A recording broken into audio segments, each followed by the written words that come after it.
Alhamdulillahi Rabbil Alamin. Innal hamdalillah nahmaduhu wa nasta'inuhu wa nastahdi wa nastaghfiruh wa na'udzu billahi min shururi anfusina wa min sayyiati a'malina. Man yahdihillahu fala mudilla lahu wa man yudlil fala hadiya lahu. Asyhadu an la ilaha illallah wahdahu la syarika lah wa asyhadu anna Muhammadan 'abduhu wa rasuluh. Allahumma salli wa sallim wa barik ala abdika wa rasulika Muhammad wa ala alihi wa sahbihi wa man sar ala nahjihi wa ihtada bihadihi wa istanna bi sunnati ila yaumiddin, amma ba'd. Yang dihormati pengurusi dan pengacara majlis, hadirin imam-imam yang terkuasa masjid, muslimin dan muslimat, para pencinta ilmu sekalian. Alhamdulillah, pada pagi yang ceria ini 20 hari bulan 1 24, kita dapat bersama dalam majlis tazkirah ringkas di bawah tajuk sempena dengan ayat yang dibaca oleh Al-Fadhil Tuan Imam tadi, iaitulah ayat yang menarik untuk kita hayati, untuk kita amalkan, iaitulah ayat surah awal surah Ali Imran. Tuan-tuan yang ada Quran, tengok ayat yang ke-8 dalam surah Ali Imran. A'udzubillahi minasyaitonir rajim. Rabbana la tuzigh qulubana ba'da idh hadaitana wa hab lana min ladunka rahmah innaka antal wahhab. Rabbana la tuzigh qulubana. Ya Allah, ya Tuhan kami, janganlah Engkau takkan dalam hati kami ini, Engkau pesulkan hati kami sesudah Engkau beri petunjuk.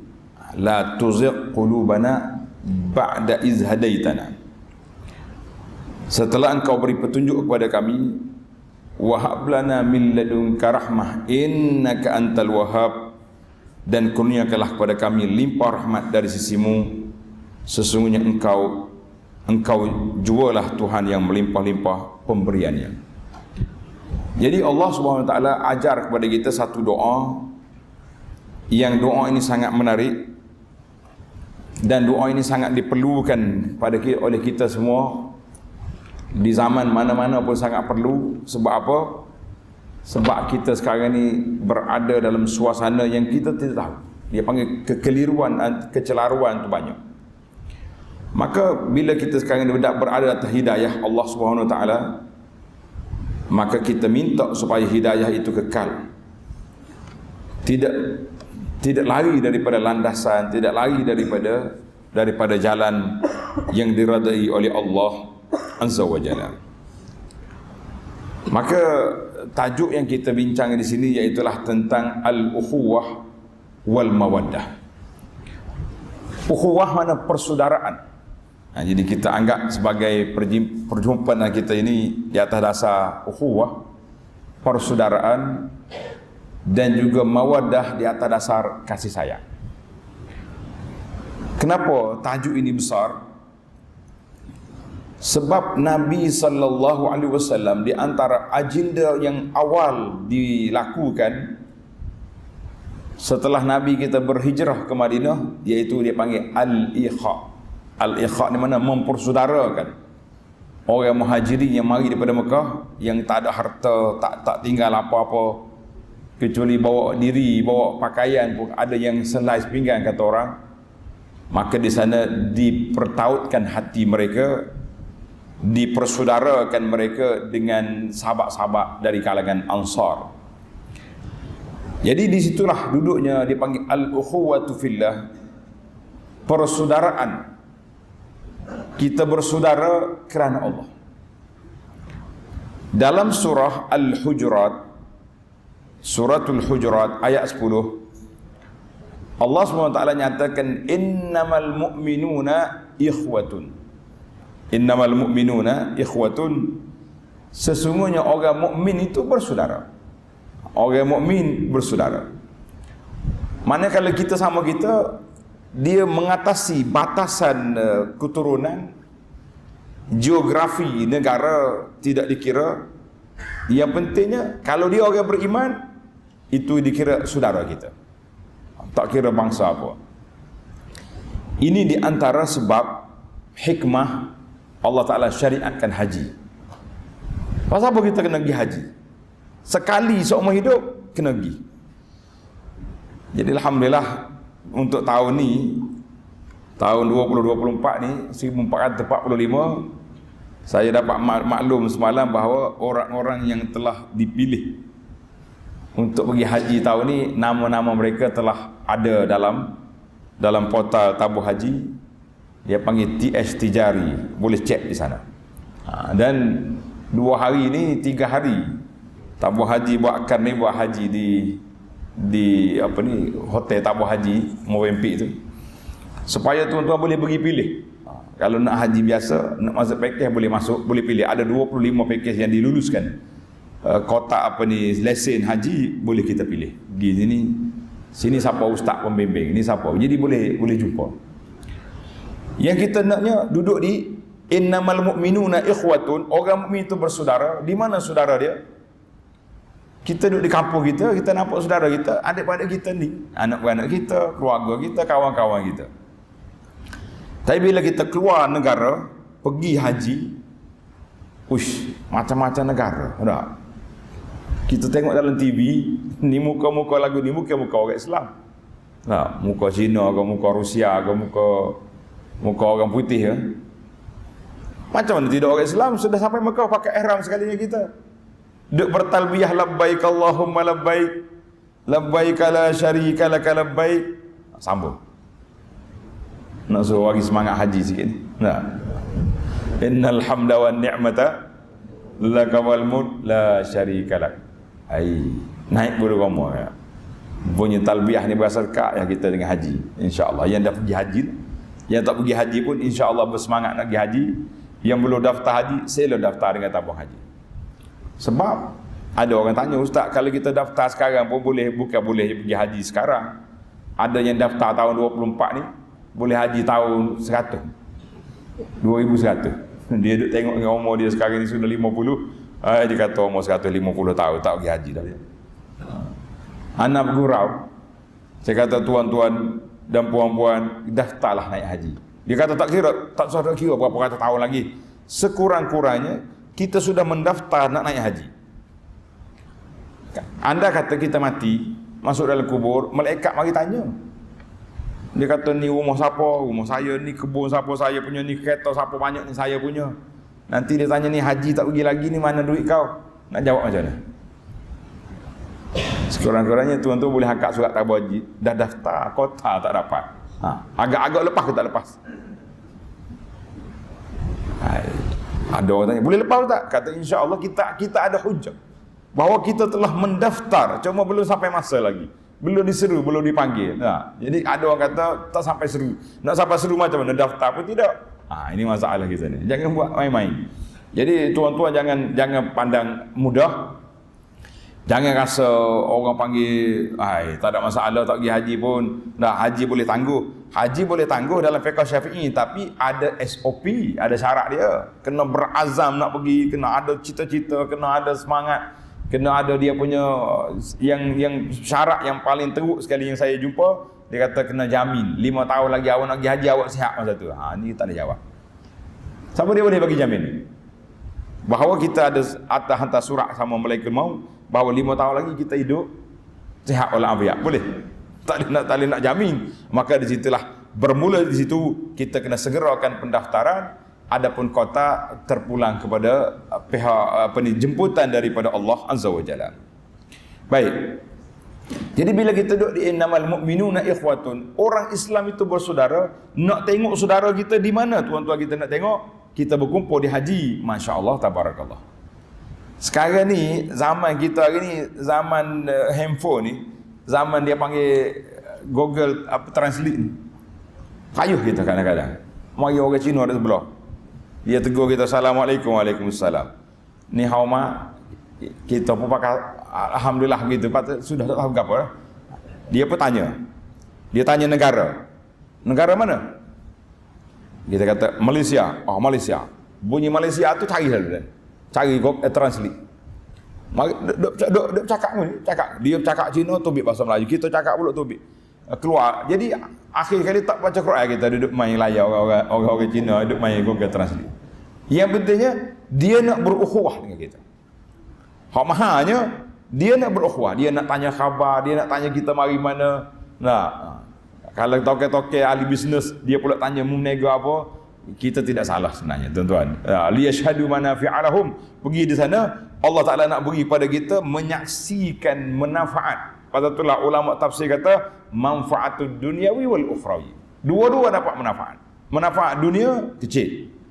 Kita boleh kenal kawan, boleh tahu kita ni ramai, boleh tahu. Sekarang ni tuan-tuan dan puan-puan, kita tidak tahu siapa yang betul-betul berukhuwah dengan kita kecuali setelah kita bermusafir, setelah kita bersahabat, setelah kita dapat kesusahan, siapa yang bantu kita, siapa tolong kita, tak tahu. Apa yang dibaca oleh imam-imam sekarang lah, sudah 100 hari lebih dah kita ni, umat Islam di Gaza diganyang oleh Yahudi. Diganyang oleh puak-puak Yahudi, puak-puak Zionis yang jahat. Jadi kita rasa macam mana? Bila kita pergi sebuah masjid, imam langsung tak sebut Palestin. Setengah semua tu terasa hati dia. Apa imam ni? Tak ada langsung kepekaan. Waktu baca kunut pun tak sebut Palestin. Waktu doa pun tak sebut Palestin. Seolah-olah ukhuwah kita dengan Palestin, dengan apa ni, ahli Syam ni, orang-orang yang diberi berkati linuriyahu min ayatina ni, apa ni, barakna haulahu, Allah Taala kami berkati bumi ni sekitar Al-Quds, Baitul Maqdis itu diberkati oleh Allah Azza wa Jalla. Tiba-tiba kita tak terasa apa-apa. Maka kita mengatakan itulah yang dikatakan ukhuwah itu sangat penting dalam kehidupan kita sekarang ni. Maka dalam ayat Al-Hujurat ini Allah kata fa aslihu baina akhawaikum wattaqullaha la'allakum turhamun. Sekiranya berlaku pertelingkahan, berlaku khilaf, berlaku tidak ada kesatuan di antara umat Islam, fa aslihu, yang pertama sekali damaikan.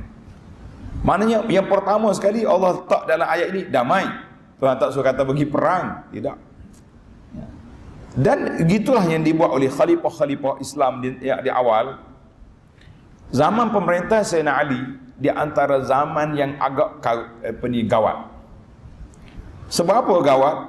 Karena yang bangkit menentang Sayyidina Ali orang-orang Islam yang hafal Quran, ada tanda di dahi, kesan sujud yang begitu lama.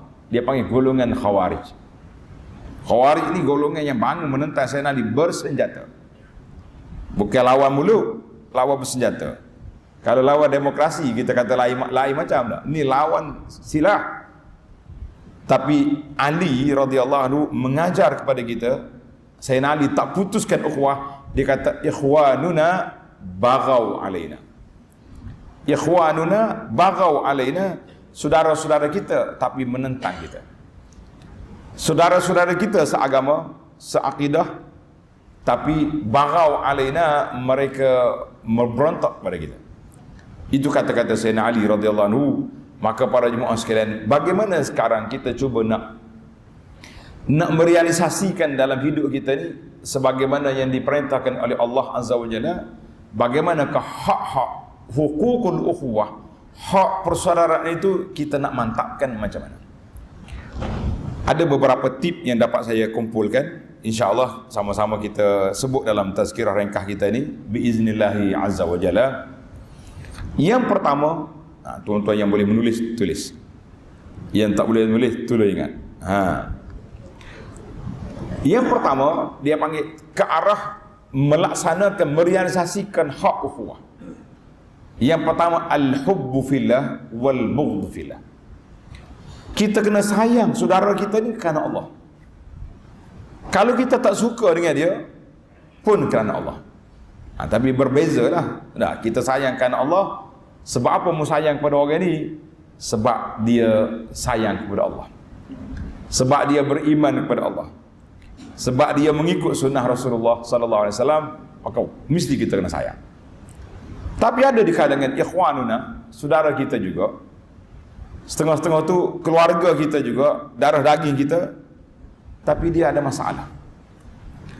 Maka kalau kita nak marah, al-bughdhu fillah, kita nak marah kerana macam mana kita marah? Kita bukan marah kepada dia sebagai seorang Muslim, kita marah kepada perangai dia yang tak baik. Mana kita kata, aku sayang padamu kecuali perangaimu tak baik, tak solat. Kalau yang wanita tak tutup aurat, kita kata aku sayang kepada awak tapi bab tutup aurat, no. Mari pula dalam bab keuangan muamalat, kita ajak dia, kita kempen dia, kita orang panggil pujuk dia supaya tinggalkan muamalat-muamalat yang berunsur riba. Dia tak mau juga. Kita kata aku denganmu adik-beradik bersaudara, tapi muamalat kamu dalam bab riba, no. Kita tidak suka di situ kerana perbuatan itu dosa besar. Maknanya kita kena ambil juz'i. Matematik kita 10 tolak 1 9. 10 tolak 1 9. Betul tak? Itu matematik yang betul. Kita ukhuwah, tapi ada satu masalah. Sebut masalah itu sudah. Ni tidak manusia sekarang ni, dia hilang matematik 10 tolak 1 kosong. Saya dulu kawan ke dia, sekarang ni saya tak kawan dah sebab ukhuwah kita dah putus. Sebab apa? Sebab sekian-sekian benda kecil yang putus, kita kata itu satu benda yang cukup berbahaya. Dalam hadis yang besar, hadis ini hadis sahih daripada Abi Hurairah radhiyallahu anhu, baginda Nabi sallallahu alaihi wasallam sebut sab'atun yuzilluhumullahu fi zillihi. 7 golongan yang layak duduk di bawah bayangan pada hari kiamat yang tidak ada bayangan padanya. Contoh, bayangkan kita keluar daripada kubur, yakhrujuna minal ajdasi sira'a, keluar daripada kubur dalam keadaan cepat, macam kelkatu keluar daripada sarang, macam belalang keluar daripada sarang. Orang keluar daripada kubur laju. Jadi di antara peringkat keluar daripada kubur ini, kita akan duduk di bawah terik matahari yang cukup dahsyat. Ada riwayat kata matahari qadral mil, sekadar 1 mil dengan kepala. 1 mil ni ulama tafsir kata, ulama hadis kata sama ada satu batu. Ni matahari yang ada atas kepala kita sekarang berapa ribu batu. Tak ada ahli sains ni. Tak ingat. Tak pernah dengar. Dia kata ustaz kita tak pernah kira, jauh sangat dah. Yang pentingnya berkali juta-juta batu. Jauh jarak kepala kita. Panas ke tak panas? Kalau musim panas. Panas. Ini qadral mil, sekadar sebatu. Ada sebahagian ulama hadis kata bukan mil batu, mil sekadar batang celok mata. Celok mata hak kita ada celok tu mungkin sejengkal. Matahari atas kepala, macam mana nak buat? Macam mana kita nak menyelamat? Maka dalam hadis ini Nabi SAW senaraikan 7 golongan yang layak duduk di bawah bayangan, iaitu salah satu daripadanya warajulani tahabba fillah, 2 orang yang berkasih sayang kepada Allah. Orang berkasih sayang kepada Allah, dia tak fikir duit, dia tak fikir susah, dia fikir dia nak bantu, dia fikir nak tolong, dia nak nyatakan kasih sayang. Kita kata itulah sahabat-sahabat. Walaupun apa yang terjadi, tetapi kasih sayang itu lebih utama orang yang beriman. Banyak lagi sebenarnya ada orang tanya, 7 ni ya ke Ustaz? Orang yang boleh duduk di bawah bayangan? Kata bukan 7. Yang 7 ni Nabi sebut 7 sab'atun. Ada lagi hadis lain. Di antara hadis lain yang tuan-tuan kena tanda supaya semangat tu mari, iaitulah hadis al-infaq, sedekah. Sebab Nabi kita salah sebut dalam hadis, setiap orang itu tahta zilli sadaqatihi yaumil qiyamah, setiap orang akan duduk di bawah bayangan sedekah dia pada hari kiamat. Bayangan apa? Bayangan sedekah. Banyak kita rasa takut tak takut ke panas hari kiamat? Takut. Tebal mana dah kita punya payung ataupun kemah yang kita nak berteduh hari kiamat? Tebal ke tak kecil? Dia kata tak tebal mana Ustaz? Sekali pergi tabung masjid, tabung surau kita setiap kali mari RM1. RM1. Kalau pergi 5 kali baru RM5. Agak-agak kalau beli payung harga RM5, tebal ke kecil? Dia kata setiap hari bukannya dah. Kita tengok kepada akaun kita, makin tebal akaun, makin banyak kita masuk. Kita kata alhamdulillah tuan-tuan, tahta zilli sadaqati yaumil qiyamah. Orang itu duduk di bawah bayangan. Al-Imam Ibn Sakhawi wala Ibn Hajar, dia tulis sebuah kitab.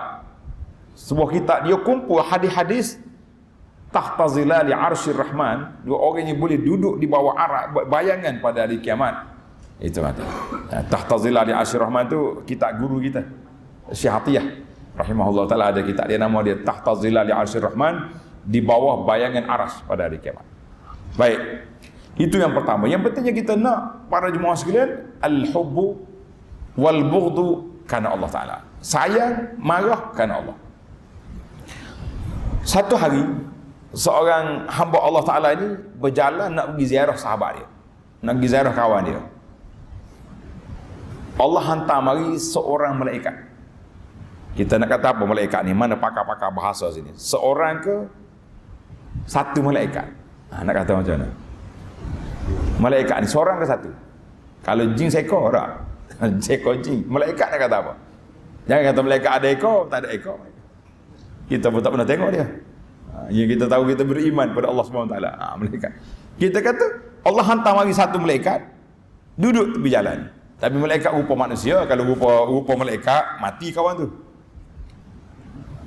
Malaikat tanya, saudara, ila aina? Aina turid? Engkau nak pergi mana ni? Dia kata, uridu akhalli fi hazil qaryah. Aku nak pergi ziarah sahabat aku di kampus berang. Malaikat tanya lagi, hal alaihi min alaka alaihi min ni'matin? Mu ada nikmat ke, ada jasa dia ke? Mungkin orang ni orang pernah tolong kita, orang pernah bantu kita, orang pernah bagi pertolongan apa-apa. Dia kata, la, ghaira anni ahbabtuhu fillah. Ini jawapan dia. Tak ada betul, tak ada apa-apa, tapi aku sayang dia kerana Allah. Dia saudara aku, dia sahabat aku, dia kawan aku, dia member aku. Aku sayang pada dia kerana Allah Ta'ala. Malaikat pun memperkenalkan diri. Dia kata, saudara, fa inni Rasulullah ilaik. Aku ni utusan Allah, mari tanya kamu. Mana aku ni malaikat, bukan orang. Jangan duduk, jangan salah faham. Saya ni malaikat, bukan orang. Qad ahabbaka, Allah SWT sampaikan, aku sampaikan kepada kamu daripada Allah Azza wa Jalla, bahawa Allah sayang kepada kamu. Kenapa? Kama ahbabtahu fi, kerana kamu sayang kepada saudara kamu kerana Allah. Ini para jemaah sekalian besarnya, sampai malaikat mari, diutuskan oleh Allah Azza wa Jalla. Malaikat datang untuk apa? Untuk menyatakan bahawa orang yang berkasih sayang kerana Allah, Allah Ta'ala nyatakan ahabbakallah, Allah Ta'ala sayang kerana dia semata-mata kerana Allah Azza wa Jalla. Jadi pada jemaah sekalian, kita sayang pada saudara kita, biarkan Allah. Dia sakit ke, dia demam ke, kita ada dalam rekod. Pada tu hari ni orang duk kempen, kempen solat berjamaah seperti solat Jumaat. Nah, kita pun sokong kempen, biar orang mari ramai-ramai. Tapi ada pula orang tegur, dia kata, ustaz nak pergi solat Jumaat macam mana, solat subuh macam mana, waktu kerja imam baca panjang. Pandai. Ada pula ke alasan dia tu. Alasan tak pergi masjid sebab imam baca panjang. Kalau imam baca pendek, kau pergi tidak? Nah, kita kata imam baca wal asri dengan inna ataina, pergi ke tak pergi? Kalau kata pergi, kita tukar format. Untuk musim ni, musim sejuk ni kan, subuh lambat, kita tukar. Saya tengok tadi surau ni cepat. Dah, berapa minit dah? 10 minit. Kalau biar hari lama, hari musim subuh awal, 15 minit. Ada setengah tu bila dia tukar musim. Musim panas, kan subuh awal, boleh kita buat 15 tak? Musim sejuk, dia panggil ada musim. Pak kita sini bukan musim panas, musim sejuk, musim hujan, musim tahu. Musim tengkujuh. Baik. Yang pentingnya para jemaah sekalian, kita mesti ada ukhuwah kita kerana Allah SWT. Kita camping lah solat subuh ke solat 5 waktu seperti solat Jumaat. Kita kata alhamdulillah. Cuma ada juga orang takwil, dia kata memanglah ustaz, solat subuh macam solat Jumaat, kalau solat zuhur macam Jumaat tak jadi. Apa hujah dia tadi? Nampak tak nampak? Nampak tidak? Sebab Jumaat dengan subuh sama-sama 2 rakaat. Lepas Zuhur tak boleh lagi imam kempen solat subuh macam Jumaat. Kalau solat Zuhur macam Jumaat tak sah kecuali agak musafir. Tak pergi juga masjid. Ni dia punya putar belik tak mau pergi masjid ni, lawyer macam-macam. Sekarang ni kita nak kempen lain pula dah. Solat Zuhur ramai macam solat Jumaat. Baru tak apa. Kalau solat Zuhur macam Jumaat dia kata tak sah. Betul ke dia tu? Betul tak betul? Mana boleh solat Zuhur dengan Jumaat, 2 rakaat dengan 4 tak sama. Akhir kali dia pun tak pergi juga. Kita kata macam-macam dia punya hujah. Kita kata tak sadar cari pelik lah hujah pula. Baiklah, itu yang pertama para jemaah sekalian. Kita kena letak mahabbah, kasih sayang kita kerana Allah Azza wa Jalla. Dan kita pergi kepada dia panggil yang seterusnya, hak yang kedua. Tak ada. Hak yang kedua yang kita kena jaga ukhuwah, iaitulah jangan ada dalam perasaan hati kita ni ghillan, benci pada orang beriman. Jangan ada dalam hati kita ni perasaan benci pada orang beriman. Dan tidak ada hasad sama-sama kita. Tidak ada hiqdan, tidak ada sakit hati. Tiga ni nampak sama tapi berbeza. Dia panggil, Allah SWT sebut jangan kita benci. Tulis doa ni dalam suratul Hasyri. Tuan-tuan ada suratul Hasyri ayat 10. Di antara doa yang diajar oleh Allah Azza wa Jalla, Rabbana ighfir lana wa li ikhwanina alladhina sabaquna bil iman wa la taj'al fi qulubina ghillan lil ladzina amanu Rabbana innaka raufur rahim. Ayat ini tanda dah. Suratul Hasyri ayat 10. Ayat ni kita jadikan doa. Doa.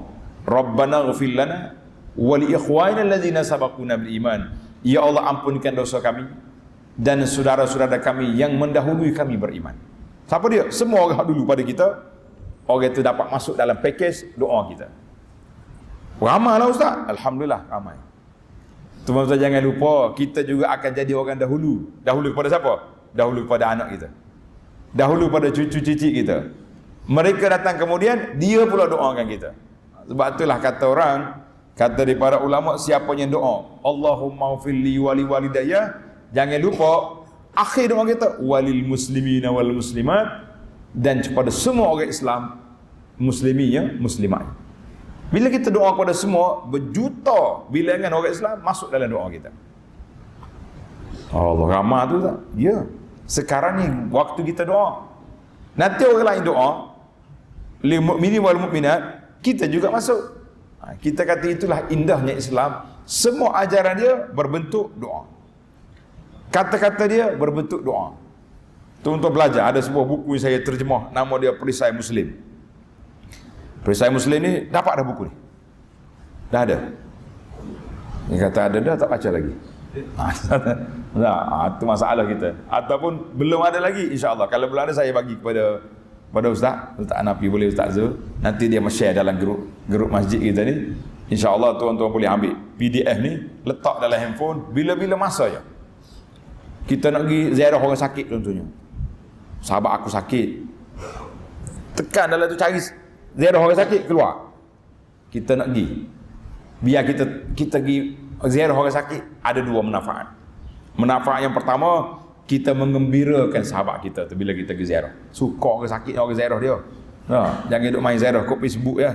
Allah, tengok orang sakit semua tulis belakang. Semoga sihat, semoga sembuh, semoga dipermudahkan urusan oleh Allah Ta'ala. Dipermudahkan urusan ni kalau benar payah. Kalau orang sakit, semoga Allah Ta'ala sembuhkan.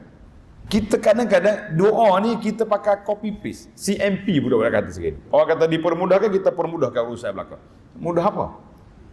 Jadi ada tempat doa, pasal itulah format doa berbeza di antara takziah dengan tahniah. Tak sama. Orang kahwin kita kata barakallahu lakum. Nah, itu dia panggil tahniah. Orang mati kita kata ghafarallahu laka. Itu dia panggil takziah. Jadi berbeza di antara tahniah dengan takziah. Jadi kita kena apa? Baik, saya balik pada doa kita ni, tak habis lagi. Wala taj'al fi qulubina. Ini tanda tuan-tuan. Buka dah. Ambil dah doa ni. Ayat 10 suratul Hasyr. wala taj'al fi qulubina, ya Allah jangan kau jadikan dalam hati kami ni ghillan, benci kepada orang beriman. Ni yang kita bimbang hari ni. Kita bimbang warna-warni hidupan kita hari ni, mudah benci pada orang beriman, sayang kepada orang yang non muslim. Sekarang ni nak kata orang kafir tak boleh, kita kena kata non muslim. Dia panggil order baru dunia ni. Tak, kena tukar dah format. Apa main kafir-kafir ni? Non muslim, ya non muslim boleh. Kita kata apa? Jadi ada kalanya kita benci orang beriman, tapi kita sayang pada orang kafir. Tuan-tuan kena ingat, dalam hidup kita ni ada sedemikian. Maka ghil ni benci sangat-sangat, bahaya. Tapi kalau itu yang pertama, Rabbana innaka raufur rahim, ini sangat penting. Karena itulah Nabi kita SAW sebut tadi, kita jangan ada ghil, jangan benci pada orang beriman, kita jangan ada hasad, dan kita juga jangan ada hiqd. Hasad dengan hiqd ni lebih kurang ya. Hasad mana kita nak, dia beza di antara hasad ni. Hasad mana kita nak orang tu ada nikmat, biar hilang nikmat pada dia. Itu hasad nama dia. Oi, saya bukan nak hilang nikmat dia ustaz, tapi saya tengok dia ni orang kaya, orang yang infak.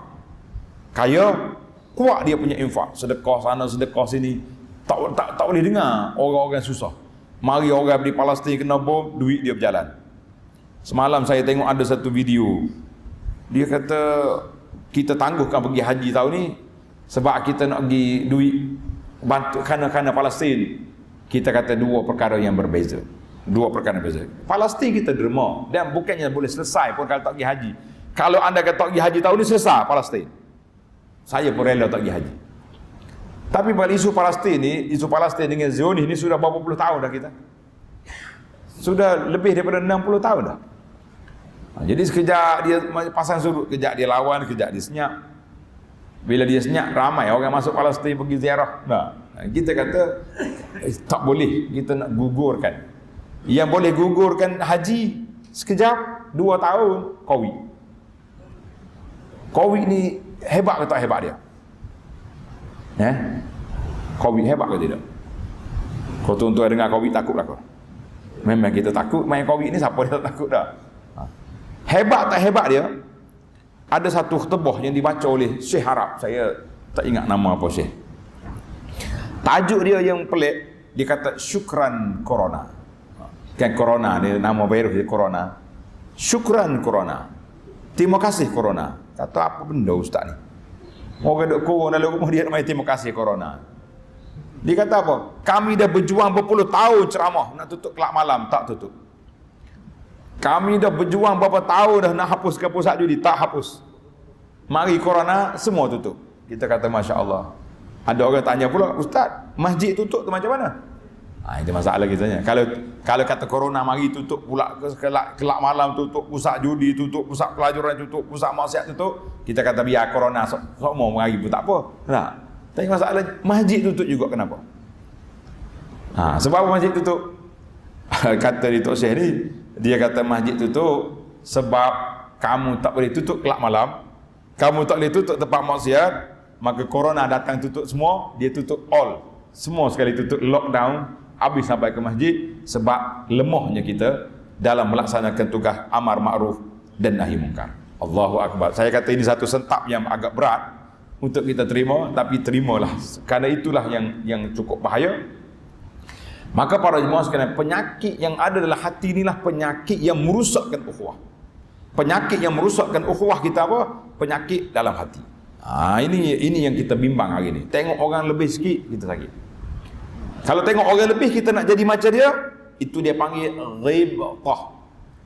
Ghibtah ni dalam hadis Nabi sebut, la hasada illa fisnataini. Tak boleh kita nak jadi anak hasad.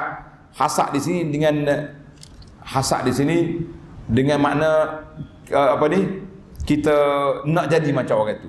Bukan hasad mana nak suruh hilang hilang nikmat orang, tapi hasad dengan mana nak jadi macam orang dia. Kita tengok orang ni orang alim, kita nak jadi alim juga. Nak alim macam mana? Baca waktu baca Fatihah pun gagak-gagak dah.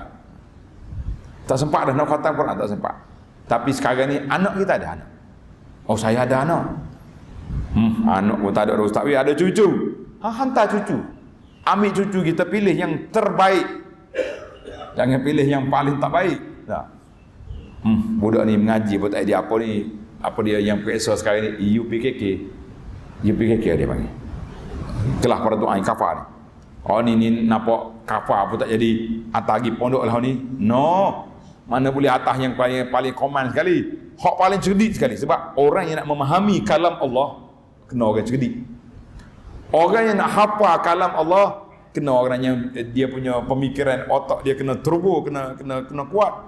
Itu dia panggil baru yang kita yang terbaik. Maka para jemaah sekalian, kita pilih. Tak ada anak, cucu. Tak ada cucu, cari anak saudara, cari anak buah. Hantar biar mereka ni duduk dalam suasana ni. Kita kata aku nak tengok orang ni, orang alim, orang yang berkhidmat pada agama, orang yang kita nak juga dalam keluarga kita, biar ada yang apa? Yang bekerja. Jadi kita kata alhamdulillah para jemaah sekalian, itu tanggungjawab kita. Maka kalau Nabi kata apa? La hasada, tak boleh kita nak hasad. Hasad di sini makna ghibtah, nak jadi macam orang itu kita dua perkara. Yang pertama kita tengok orang alim, kita nak jadi alim. Kita tengok orang kaya, kita nak jadi kaya sebab nak infak, itu dibenarkan. Yang salahnya hasad. Apa dia hasad? Kita tengok orang kaya, kita nak suruh dia jadi miskin. No. Kita tengok pendakwah, kita nak suruh dia jadi masalah. Jadi kita kata ini tidak boleh. Jadi para jemaah sekalian, marilah kita hilangkan sifat yang sangat buruk ini, sifat yang meruntuhkan ukhuwah, yang memporak-peranda ke masyarakat, iaitulah sifat hasad dalam diri kita. Kerana itu satu sifat yang cukup payah, yang saya nak akhiri kisahnya dengan sebuah kisah. Satu hari, hadis ni dalam Musnad Ahmad dengan sanad yang baik. Suatu hari Nabi kita SAW duduk bersama dengan para sahabat radhiyallahu anhum. Nabi kata akan masuk ke pintu ni, yatla alaikum al-an rajulun min ahli jannah. Seorang akan masuk pintu ni, dia ni ahli syurga. Jadi orang tengok siapalah pak cik ni yang bertuah ni. Yang bertuah ni siapa? Masuk seorang pak cik, baru sudah ambil wudu, pegang selipar kat tangan, masuk. Duduk solat macam orang lain lah. Besok Nabi sebut akan masuk pintu ni seorang laki-laki daripada ahli syurga. Orang yang sama. 3 hari orang yang sama. Maka seorang sahabat nama dia Abdullah bin Amru, dia ni nak siasat apa amalannya orang ni sampai mereka begini. Nabi kita bagi anugerah 3 kali. Apa amalan? Dia pun lepas solat Isya, dia kata, Pakcik, saya ni ada masalah dengan ayah saya, nak balik ke rumah tak boleh. Boleh tak saya nak tumpang tidur sama Pakcik? Boleh? Dia kata, boleh lah nak main. Dia nak siasat apa amalan boleh jadi pakcik ni balik lepas solat Isya, solat sampai subuh, bengkak kaki. Tak, dia tidur macam biasa juga, dekat nak suruh bangun. Bangun, kita tahajud. Lepas 3 malam dia tanya pakcik, sebenarnya saya tak ada masalah apa-apa dengan ayah saya. Cuma saya mari nak siasat apakah amalan yang ada pada pakcik sehingga Nabi sebut orang ni akan masuk ahli syurga, masuk ke pintu ni. Saya tengok orang yang sama pakcik belakang. Apa amalan? Allahu Akbar. Kata dia pakcik radhiyallahu anhu, ma huwa illa ma ra'ait. Amalan aku seperti yang kamu tengok, aku tak berlakon. Ada orang kata ada orang, itu je amalan aku. Aku tidur di awal malam, bangun tahajud di akhir malam. Tak lebih daripada itu. Tak. Kata dia Abdullah, ada benda lain ni. Takkan setakat tu je. Tak pernah sabar setakat tu je Nabi bagi anugerah yang besar. Dia pun nampak budak ni tercengang. Ghaira anni la ajidu fi nafsi li ahadin minal muslimina ghishan wala ahsudu ahadan. Dia kata, anak, ada satu ya. Kalau ada kelebihannya, maka inilah kelebihan dia. Tak ada dalam hati aku ni benci pada mana-mana orang beriman, tak ada. Tak ada menipu orang, tak pernah tipu orang. Tak pernah sakit hati orang, tak pernah sakit hati orang.